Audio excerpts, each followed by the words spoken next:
ওয়ালাইকুম আসসালাম রহমতুল্লাহ বারকাতুহ। সম্প্রতিকালে social media এবং প্রিন্ট মিডিয়া একটি প্রশ্ন এবং একটি অভিযোগ ঘুরপাক খাচ্ছে, তা হলো চরমোনাই পীরের পরিবার আপনারা আপনাদের আত্মীয় স্বজনদের, আপনাদের ফুফা সহ অন্যান্য ফুপিদের সম্পত্তি আত্মসাৎ করছেন। আসলে সম্পত্তি আত্মসাতের বিষয়টা আপনি বাস্তবতা কি, এটা আমাদের একটু ক্লিয়ার করে বলুন বিষয়টা। বিসমিল্লাহ রহমান রহিম। আসলে দেখেন মিজান সাহেব, যুগে যুগে দায়ীদের উপরে তোহমাত আসছে,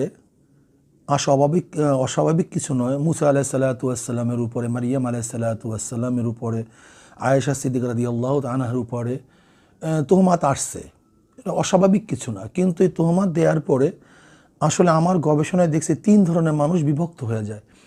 একদল মানুষ যার উপরে তোহমাত আসছে, কাছ থেকে তাকে যারা চিনে তাদের ঈমান মজবুত হয়, আর যারা একটু দূর থেকে চিনে তারা ধাঁধায় পড়ে যায় আসলে ব্যাপারটা কি। কিন্তু যখন অজাহাত হয়ে যায়, স্পষ্ট হয়ে যায়, তখন তাদের ঈমান আগের চেয়ে অনেক মজবুত হয়ে যায়।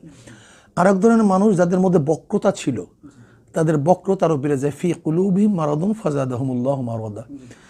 আসলে আপনাকে বুঝতে হবে, আপনি আমার কাছে কিছু পান, কিন্তু সেইটা নেয়ারও জায়গা আছে, আর না পাইলে তো সেটা ভিন্ন কথা। যদি পানও, তাহলে সেইটা নেয়ার জায়গা আছে, সময় আছে। আপনি যদি বাজারে বসে বলেন, হুজুর আপনার কাছে টাকা পাই, টাকাটা দিলেন না, তার উদ্দেশ্য এটা আপনি আমার থেকে আসলে প্রাপ্তি জিনিস নিয়ে না, বরং আমাকে হেনস্থ করা, অপমান করা। ঠিক তদ্রূপ যদি তারা জায়গা জমি পায় অথবা না পায়, সেই মাসালা আমি একটু পরে বলতেছি। কিন্তু যদি পেয়েও থাকে, সেই জায়গা পাওয়া, নেওয়া, দেওয়ার জায়গা তো প্রিন্ট মিডিয়া না, সোশ্যাল মিডিয়া না, এটা তো খবরের কিছু নেই, সাংবাদিক সম্মেলনের কিছু নেই। এটা তো বসবে, আলোচনা করবে, সালিশ বৃন্দ থাকবে, তাদের মাধ্যমে তারা যে এটা ফয়সালা দেবে, সে অনুযায়ী কাজ হবে, যদি পেয়েও থাকে।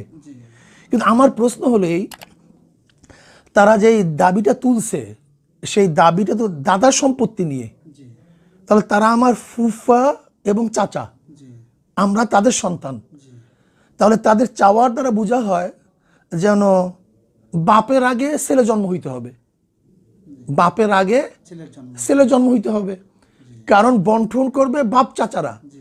কিন্তু সেখানে যদি ছেলেদের কাছে, ভাতিজাদার কাছে চায়, তাহলে কি হইল, যে ছেলের আগে, বাপের আগে ছেলের জন্ম হইতে হয়। যাই হোক, আসলে মজার ব্যাপারটা শোনেন। মজার ব্যাপারটা হলো এই, প্রত্যেকটা জিনিসের ওয়াক্ত আছে, সময় আছে, আর ওয়াক্ত সময় অনুযায়ী কাজ না করলেই মানুষ বুঝতে পারে আসলে তার উদ্দেশ্যটা কি। 47 বছর কত হয়ে গেছে, এতদিন পর্যন্ত তারা সম্পত্তির কথা বলে নাই। হঠাৎ করে নির্বাচনের সময় বলার উদ্দেশ্য কি, এবং প্রিন্ট মিডিয়ায় কেন, জ্ঞানীর আগেই বুঝতে পারছে। ইলেকট্রনিক মিডিয়ায় কেন, জ্ঞানের আগেই বুঝতে পারছে। আসলে মাগার বারেস ডাল মে কুছ কালা হয়। এখন আমি আসল কথা বলতে চাই, আমি যদি বলি পায় না, তারা বলে পায়, তাহলে সমাধান কি? সমাধান নেই। আমি আপনাদের মাধ্যমে যারা আমাদের কাছে জমি দাবি করছে, আমি তাদের কাছে একটা প্রস্তাব রাখতে চাই। সে প্রস্তাবটা কি, ওনাদের চয়েস মতো মোত্তাকি 5 জন বিচারক, তারা বিচার করবে। তারা দালাইলের ভিত্তিতে, সাক্ষী প্রমাণের ভিত্তিতে তারা এখানে বিচার করবে। যদি আমার বিচার আমি নিজেই নিয়ে নিলাম, যদি আমার 7 ভাই আজকে সাক্ষাৎকার দেওয়ার সময় পর্যন্ত আমার 7 ভাই 1 বোন, এদের মধ্য থেকে দাদার সম্পত্তি অবৈধভাবে যদি 1 ইঞ্চি আমরা খেয়ে থাকি, তাহলে বিচারকরা বিচারের রায় কি দেবে জানি না, আমি আমার রায় নিজেই দিচ্ছি। তাহলে ওনারা, যেহেতু আমি একজন দায়ী, আল্লাহর পথে দাওয়াত দেই, পীর মুরিদের সাথে সম্পৃক্ত, অথচ আমি যদি হারাম কর হই, তাহলে দায়ী তো দূরের কথা, পীর তো দূরের কথা, সে তো আসলে খাঁটি মুসলমান হতে পারে না। কথা ঠিক না? সেহেতু আমি যেন এতদিন মানুষকে ধোঁকা দিয়ে আসছি, এর জন্য সমাজের যত নিম্ন ধরনের, সবচেয়ে নিচু ধরনের শাস্তি যা হয় মিডিয়ার সামনে, সবার সামনে, সেটা আমাকে দেয়া হবে, আমি গ্রহণ করব। নাম্বার 1, কোনোদিন পীরমুরিদি করব না, ওয়াজ নসিহাত করব না।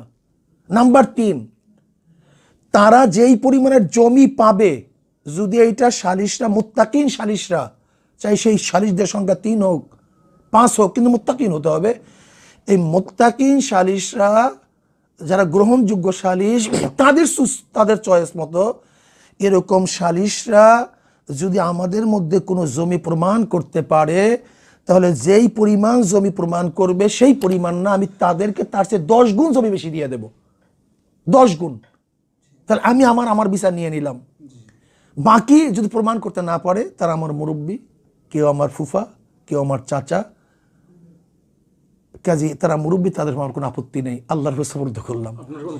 আমার কোনো কমেন্ট, কোনো মন্তব্য নেই, আমার কোনো মন্তব্য নেই। তারা আমার চাচা, আমার ফুফা, তাদের উপর আমার কোনো দাবিও নেই, দাওয়াও নেই, আল্লাহর সুপুর্দ করলাম। আপনার কথা থেকে আমরা একবার স্পষ্ট ক্লিয়ার বুঝতে পারলাম যে আসলে সম্পত্তির বিষয়টা আপনারা আগেই সুরাহা করেছেন। আমরা আরো শুধু তাই না মিজান সাহেব, আপনাকে বলতে হবে আসলে মজার ব্যাপারটা হলো যুগে যুগে নবী রসুলদেরকে গোত্রীয় মানুষই একটু কষ্ট যাতনা বেশি দিয়েছিল। সবচেয়ে মজার ব্যাপার হলো আমার দাদার তেজ্য সম্পত্তির মধ্যে শুধু আমরা এই বাড়িটুকু ভোগ করি, এছাড়া আমার দাদার কোনো সম্পত্তি আমরা ভোগ করি না। তার মানে কথা একদম ক্লিয়ার, এটা হলো যে আপনারা কোনোভাবেই কোনো ওয়ারিশদের কোনো সম্পত্তি ঠকাননি, কোনো ধরনের কোনো সম্পত্তি অবৈধভাবে ভোগ করেননি। যারা বলতেছে এটা তারা মিথ্যা এবং সম্পূর্ণ বানোয়াট, ভিত্তিহীন, ব্যাপারটা এমন কিনা? এমন তো এমনই 100% ওভারও বলতে পারেন, কোনো আপত্তি নেই। আমি তো বললামই, ঠগান তো দূরের কথা, আমার দাদার জমিই তো আমরা খাই, অনেক জমির মধ্যে মাত্র শুধু বাড়িটুকু যেটা আমরা দেখতেছেন, আর অন্য কোনো জমি আমরা দাদার অন্য কোনো জমি ভোগ করি না। ঠগান তো দূরের কথা। নির্বাচন এলেই একটা জমি জমা সংক্রান্ত বিষয় দেখি প্রায় মিডিয়া আসে, বিষয়টা কি? ব্যাপারটা হলো আসলে জ্ঞানীরা জানে এবং বড় বড় ফ্যামিলিগুলি যারা আছে তারা জানে যে জমি সংক্রান্ত বিষয়টা মানুষকে যত বেশি গিলানো যায়, অন্য কোনো সংক্রান্ত বিষয় এত গিলানো যায় না। কারণ যদি আমাকে বলেন হুজুর এইটা বলছে, তখন বললাম দলিল দেন, ডকুমেন্টস আপনাকে দিতে হবে। কিন্তু জমি ঠকাবার ব্যাপারটা এরকম, এটা লেন্দি একটা প্রসেস, বিশাল একটা প্রসেস, সহজে প্রমাণ করা মানুষ বুঝতেই পারে না, খেতেও পারে, ঠিক না? এর জন্য এখানে আঘাতটা বেশি করে। ধন্যবাদ আপনাকে, আল্লাহ পাক আমাকে এবং আমাদের সবাইকে হেদায়েত দান করুক।